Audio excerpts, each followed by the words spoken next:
السلام علیکم فرینڈ، کیسے ہیں آپ سب؟ ویلکم کرتا ہوں میں آپ سب کو اپنے چینل ہارر ڈائری پر۔ جنہوں نے اب تک ہارر ڈائری کو سبسکرائب نہیں کیا ہے ان سے ریکویسٹ ہے کہ وہ جلدی سے چینل کو سبسکرائب کر لیں اور ساتھ میں بیل آئیکن پر بھی کلک کر لیں تاکہ جو بھی ویڈیوز اپلوڈ ہوتی ہیں، جو ہارر سٹوریز اپلوڈ ہوتی ہیں، وہ جو ہے آپ سب کو بآسانی مل سکیں۔ ہم نے بچپن میں سنا تھا کہ جو یہ ہوا کا بگولا آتا ہے اس میں جو ہے جنات موجود ہوتے ہیں۔ کوئی یہ کہتا تھا کہ اس بگولے کے اندر جو ہے جنات کی بارات جا رہی ہوتی ہے، تو کوئی یہ کہتا تھا کہ اس میں جو ہے جنازہ جا رہا ہوتا ہے۔ اب اس بات میں کتنی سچائی ہے یہ تو میں نہیں جانتا، لیکن اگر آپ دوستوں میں سے کسی کو بھی اس حوالے سے کوئی بھی نالج ہے تو وہ کمنٹ کر کے ضرور بتائیں۔ تو خیر، آج جو واقعہ میں آپ کے ساتھ شیئر کرنے والا ہوں یہ مجھے ساحل انصاری نے حیدرآباد پاکستان سے بھیجا ہے۔ تو چلے آئیں بڑھتے ہیں آج کے واقعے کی طرف۔ ساحل انصاری کہتے ہیں، ہم حیدرآباد میں رہتے ہیں۔ یہ اس وقت کی بات ہے جب میں کالج میں پڑھتا تھا۔ ایک رات میں 3 بجے اپنے چھوٹے بھائی کو لے کر دادا سے ملنے کارڈیولوجی ہاسپٹل جا رہا تھا، جنہیں ہارٹ پرابلم کی وجہ سے وہاں ایڈمٹ کیا گیا تھا۔ میرے ابو بھی ہاسپٹل جا رہے تھے لیکن وہ دوسری بائک پر تھے۔ ابو بہت اسپیڈ میں بائک چلا رہے تھے، اس وجہ سے وہ ہم سے کافی آگے نکل گئے تھے۔ جس روڈ سے میں اس وقت گزر رہا تھا وہ ایک کنٹونمنٹ ایریا تھا اور وہاں قریب ایک قبرستان بھی تھا۔ میں نے سوچا ابو تو کافی دور نکل گئے ہیں، اس لیے اب میں بھی جلد سے جلد یہاں سے نکل جاؤں۔ میں نے یہ سوچتے ہوئے جیسی بائک کو ریس دی تو مجھے ایسا لگا کہ کسی نے بائک کو پیچھے سے پکڑ رکھا ہے۔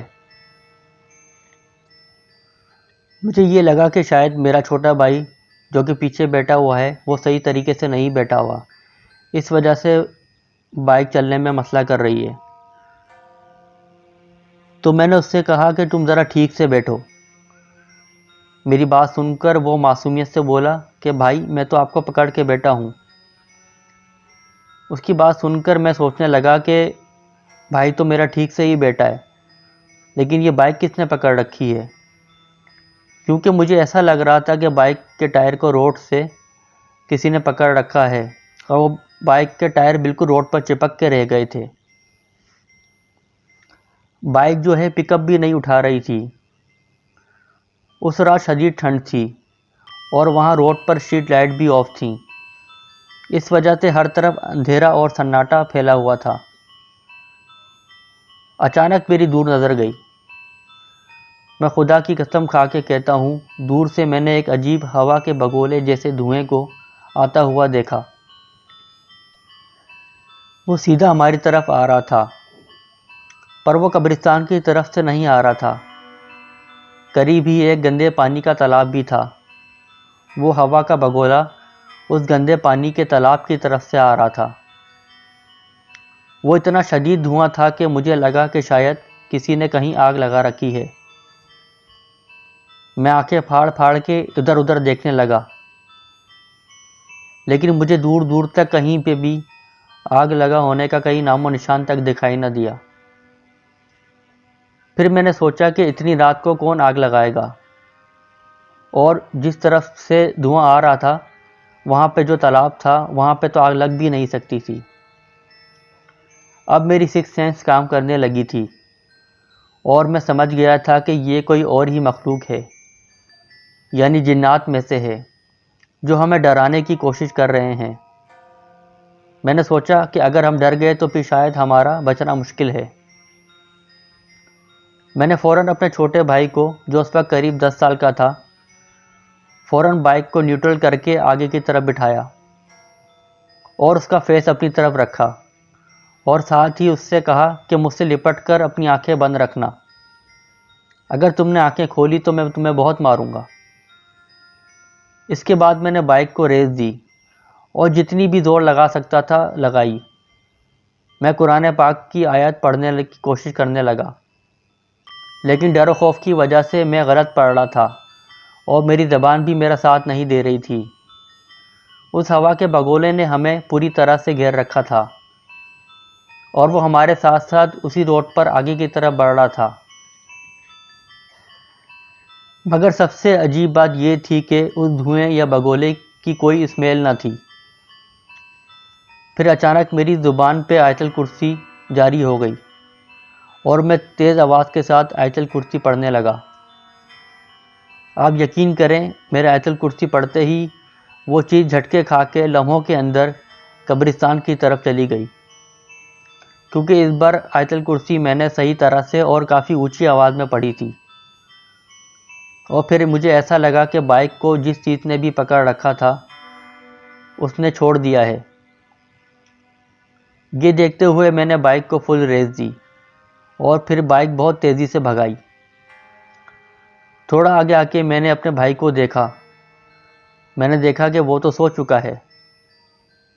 خیر، جب وہاں سے ہاسپٹل پہنچا تو میں بہت زیادہ ڈرا ہوا تھا، اس لیے تھوڑی دیر گارڈ کے پاس بیٹھ کر سانسیں بحال کرنے لگا جو ڈر و خوف کی وجہ سے پھولی ہوئی تھیں۔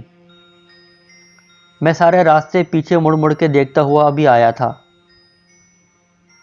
کہ کہیں وہ دھواں دوبارہ سے تو نہیں میرے پیچھے آ رہا۔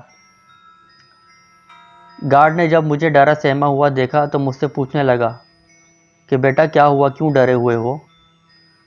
جب میں نے اسے ساری بات بتائی تو اس نے مجھ سے کہا کہ اس روڈ پر اکثر لوگوں کے ساتھ کچھ نہ کچھ ایسے واقعات پیش آتے رہتے ہیں،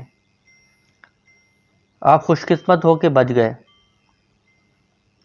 اور جن لوگوں کے ساتھ یہ واقعات پیش آتے ہیں ان میں سے اکثر لوگوں کا ایکسیڈنٹ بھی ہو جاتا ہے۔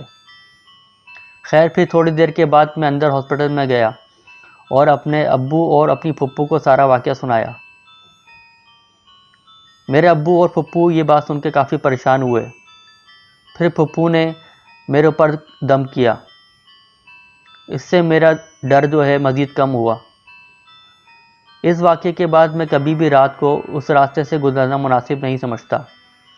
آج بھی جب میں اس واقعے کو یاد کرتا ہوں تو خوف سے کانپ جاتا ہوں۔ تو فرینڈز، یہ تھا آج کا واقعہ۔ کیسا لگا آپ سب کو؟ میری آپ فرینڈ سے گزارش ہے کہ جو بھی اپنے واقعات مجھے ای میل میں سینڈ کرتے ہیں تو کوشش یہ کیا کریں کہ واقعہ سینڈ کرنے سے پہلے جو ہے ایک دفعہ اس کی پروف ریڈنگ کر لیا کریں، اس میں جو آپ کی مسٹیکس وغیرہ ہوتی ہیں ذرا ان کو چیک کر لیا کریں، کیونکہ اکثر ورڈز کچھ اس طرح سے لکھے ہوتے ہیں کہ پڑھنا کافی مشکل ہو جاتا ہے۔